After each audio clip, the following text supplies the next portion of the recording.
안녕하세요. 원종용 선교사입니다. 날마다 말씀과 함께 오늘은 역대하 13장에서 15장 뒤바뀐 운명에 대해 함께 은혜를 나누겠습니다. 오늘 본문은 이스라엘이 남북으로 갈라진 후 남유다의 2대왕 아비야와 3대왕 아사왕의 이야기입니다. 열왕기에서는 이들에 대한 평가로 아비야 왕은 하나님 앞에 온전하지 못하였고 아사는 하나님 보시기에 정직하였다고 적혀 있습니다. 아비야는 유다를 3년이라는 짧은 기간 동안 다스렸습니다. 이 기간 동안 계속해서 북이스라엘과 전쟁이 있었습니다. 오늘 본문은 아비야가 북이스라엘의 여로보암과 전쟁에서 모든 예측을 뒤집고 승리하는 업적을 보여주고 있습니다.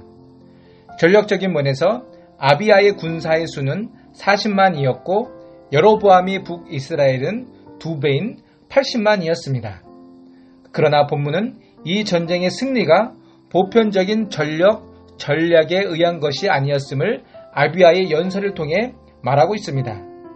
아비야는 북이스라엘 무리들에게 선포하기를 남유다는 하나님께서 직접 세운 다윗 언약의 왕조이고 너희 북이스라엘은 하나님 나라를 대적하는 나라요 여로보암은 금송아지를 만들어 하나님의 계명을 어겼고 제사장들을 쫓아내고 돈으로 제사장들을 세워 하나님을 배반했다고 합니다.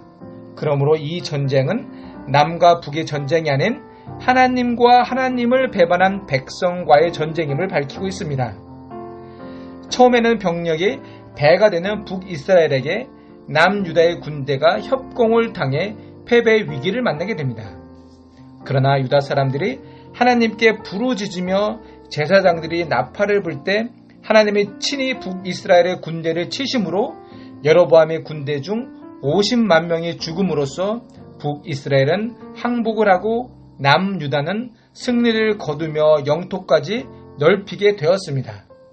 이런 결과는 아비야가 철저하게 하나님을 의지하는 신앙의 전력을 세웠기 때문입니다. 그 후 아비야는 통치 3년 만에 죽었고 그의 아들 아사가 왕위에 오릅니다. 아사 왕은 통치 초기 강력한 종교 개혁을 단행했습니다. 이런 아사 왕의 개혁적 통치로 하나님은 유다 땅에 평안을 주고 전쟁이 그치게 하였습니다. 그 후에 유다는 아프리카 지역이 구스와의 전쟁에 벌입니다. 아사 왕과 구스 사람 세라와의 전쟁은 아비야와 여로보암의 전쟁과 같은 많은 유사점을 가지고 있었습니다.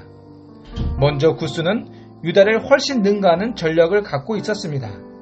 그들은 고대 첨단 무기를 할 수 있는 병거 300대와 100만 대군을 이끌고 쳐들어왔습니다. 이 전쟁도 보면 모든 면에서 누가 승리할 것인지 당연히 예상되는 것이었습니다. 그러나 결과는 반대였습니다. 하나님은 구스 사람들을 치셨고 그들은 도망하였습니다. 이 승리의 과정에는 역대하 14장 11절에 하나님을 향한 아사 왕의 명백한 신앙 고백과 부르짖음이 있었습니다. 이 부르짖음은 이 전쟁이 선대왕 아비야와 여로보암의 전쟁과 같이 유다와 구스의 전쟁이 아닌 하나님과 구스의 전쟁이 되게 한 것입니다.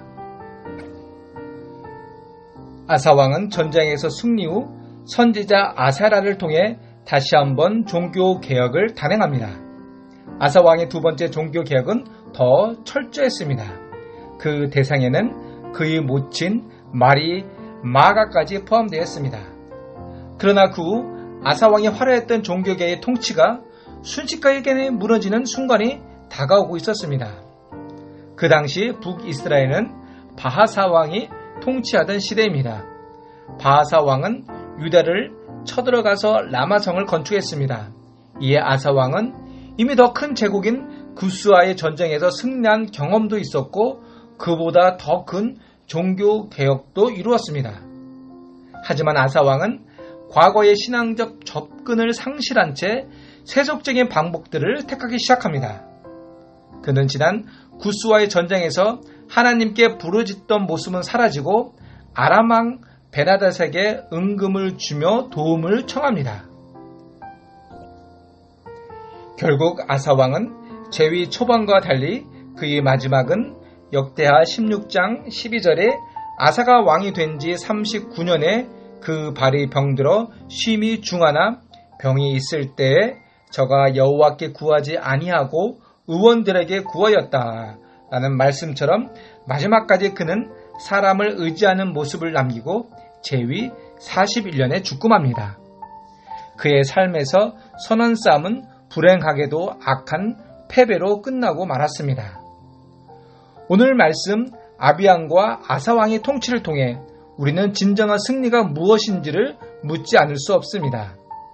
그들이 제위 초반에는 전혀 다른 엇갈린 평가를 받고 있으나 결국 그들의 말년은 상반된 모습으로 성경에 나타났습니다.